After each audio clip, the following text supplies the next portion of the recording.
गौशाला चौक से खैरवा चौक को जोड़ती है। पथ निर्माण विभाग का सड़क है। आज उसकी ये स्थिति है कि उस पर अगर गाड़ी लेकर जा रहे हैं, कब एक्सीडेंट हो जाए, कब बड़ी दुर्घटना हो जाए, इसकी कोई गारंटी नहीं। मोटरेबल तो नगर निगम बनवा सकती है उसको तत्काल। 12 लाख का तो राविस टुकड़ा गिर चुका हुआ है। कब गिरा? पिछले बरसात में। अब इस बार हर बार 10 लाख 12 लाख का गिरे। इस बार हालत गंभीर। यह सवाल आपको माननीय सांसद और माननीय विधायक जी से पूछना चाहिए ना। तत्काल नगर निगम तो उसके लिए, नगर निगम अब कितना लगाएगा, कितना टुकड़ा गिराएगा? आप जाके देखिए ना, आज भी टुकड़ा नजर आवेगा। नहीं है, सब खत्म। अब खत्म नहीं हुआ है तो जर्जर हो गया। अब उन लोग से गुजारिश कीजिए, उन लोग को आग्रह कीजिए कि भाई सड़क को बनवा दे। अब जो सड़क निगम के अधीन नहीं है, आप उसको दिखाइए। अभी कुछ दिन पहले देखे, कुछ लोग कह रहा था कि निगम में लखनदेई पुल की सफाई के लिए ऐसे करना चाहिए, कलाएं सफाई पर बर्बाद हो रहा है पैसा। बताइए, किसी को ज्ञान भी नहीं है इतना, क्या बोलता है? आप कल होके कहिएगा रेलवे लाइन पर गंदगी का अंबार है, तो उसको रेलवे लाइन वाला नगर निगम थोड़ी कराएगा। आप कल होके मुंबई में नगर निगम में कहिएगा समुंदर साफ करवा दीजिए। ये क्या आदमी है, कुछ भी दिमाग में आता है। कौन बोल रहा है? जो बोल रहा है वो सुन रहा है।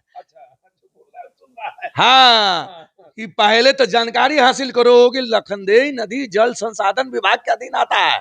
वो नगर निगम को सफाई नहीं करना है, जल संसाधन विभाग के अधीन आता है। पर्व त्योहार में लोगों का आस्था है तो नगर निगम सफाई करा देती है। अब रोज उसको नदी की सफाई नहीं करेंगे। नदी की सफाई कैसे हो और कैसे बनी रहे, इसके लोगों को जागरूक करने के लिए डीएम साहब, अब मैडम या उप मेयर या मेयर या वार्ड पार्षद गए हैं सफाई करे कि आम लोग जागे कि भाई इसको गंदा मत कीजिए। आप तो देखा होगा कि न्यूज में दिखाया गया है कि लोग टेम्पू से जाते हैं, पोलोथीन में लेकर घर का कचरा जाके नदी में फेंक देते हैं।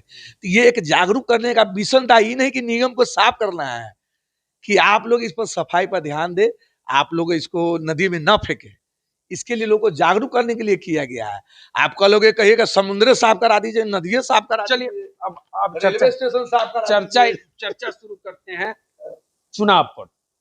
आने वाले दिनों में मेयर का चुनाव होगा, फिर मजबूती के साथ आप लोग चुनाव लड़ेंगे। कई तरह के लोग स्लोगन दे देते हैं, मतलब मुस्लिम समाज से आप आते हैं, तक जाता होगा। कैसा सोचते हैं इसको लेकर? यही कि पिछले बार बटे तो अब तक कितना कटे, इसका आंकड़ा आपको देना चाहिए ना। जो लोग बोलते हैं तो जनता को इसका आंकड़ा लेना चाहिए ना, कि बटे तब कितना कटे, और नहीं कटे तो फिर झूठ क्यों बोले। ये सब बेकार की बात है। ये काम देखिए, ऐसा नहीं कि हम मुसलमान हैं तो सब मुसलमान बिगड़ काम के हमको वोट दे दी, ये भी ठीक नहीं है। या कोई अगर कोई हिंदू भी वोट दिया था आपको? हाँ बिल्कुल दिया था।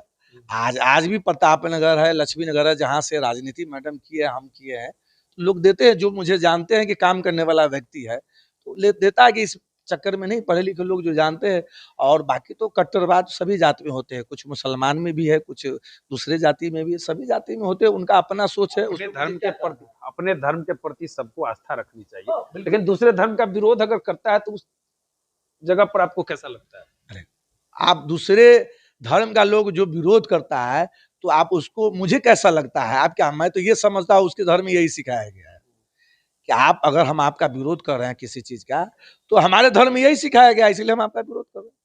मैं वैसा क्यों करूंगा? धर्म एक जीने का गाइडलाइन है।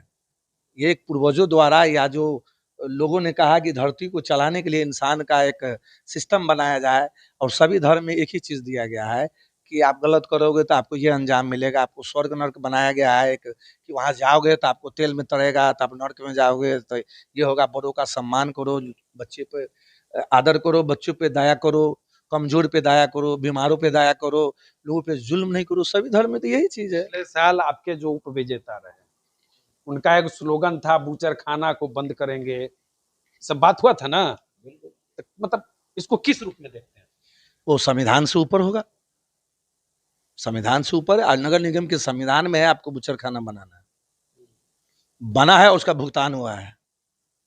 अब ये समझ लीजिए, बना है, भुगतान हुआ है, इसका क्या मतलब नियम के विरुद्ध थोड़ी हुआ है। उसको जो मन में आवे, जनता को खुश करने के लिए कि इसको यही बोलने से हमको वोट का ध्रुवीकरण होगा, तो बोल देता है। संविधान से ऊपर होगा, ये नहीं होता है। देखिए, कसाई खाना, बुचर खाना, ये बनाना है नगर निगम में, एक जगह आपको देना है सेटअप बना के, ताकि सड़क पे लोग ना बेचे। आप तो जानते हो खुलेआम नहीं बेचना। हाँ, तो आप बना के दीजिएगा तब ना खुलेआम नहीं बेचेगा।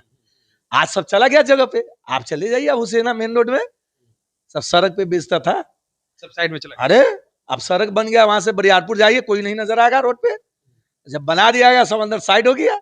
ये अच्छी बात है ना कि जिस चीज का यहाँ यहाँ अच्छाई और बुराई, यहाँ इसी जगह पर आपको है ना रेड लाइट एरिया है, बुराई भी होती है तो उसका भी एक जगह बना हुआ है स्थान।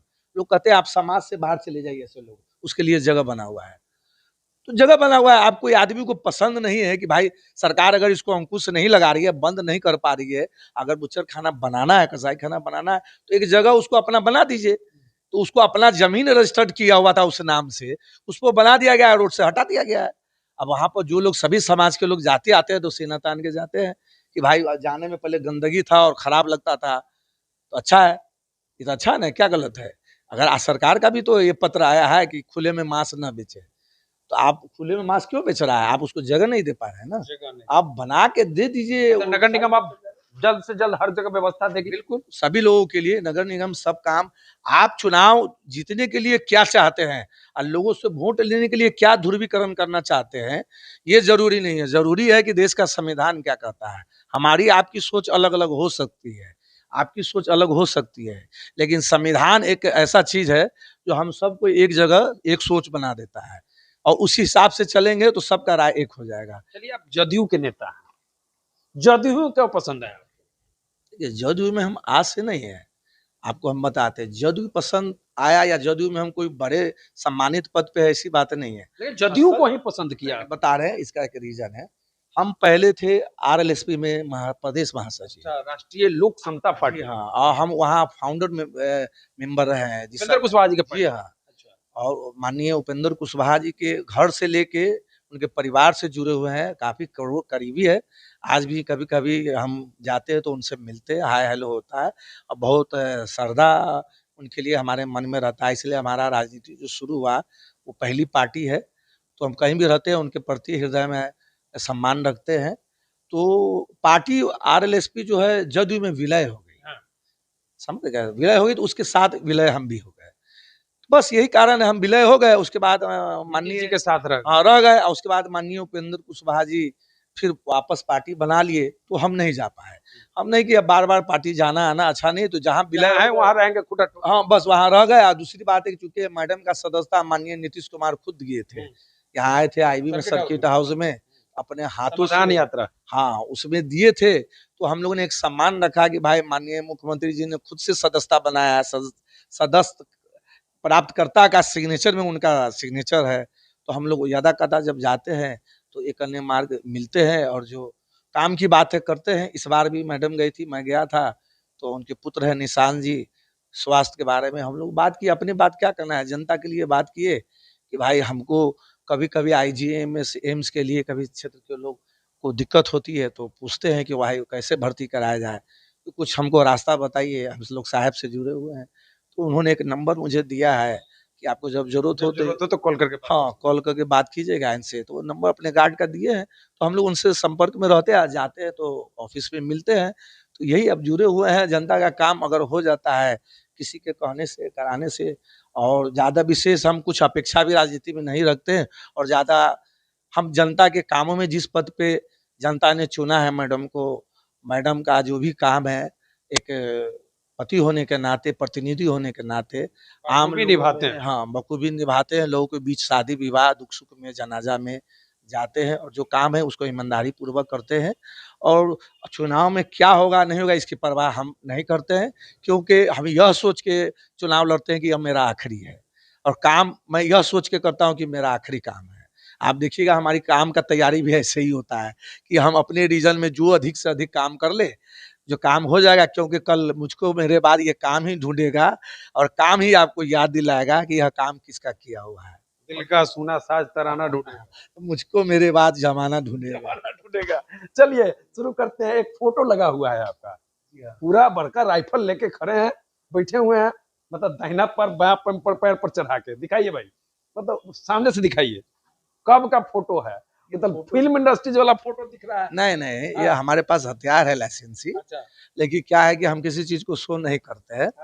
सरकार ने हमको लाइसेंस दिया है हथियार का, और हमारा गन तभी निकलता है जब थाना में रिनोल करने जाना होता है, वरना जब तक घर में। हाँ, वरना घर में रहता है सुरक्षित। और लोग ये तरह शो करना और या हथियार लेके चलना, ये लोगों को ये एक डराने वाला काम करना। वह आप आम जनता में ऐसे रहिए कि आप जनता से मिल के रहिए, जनता के दरी पर बैठ के बात कीजिए।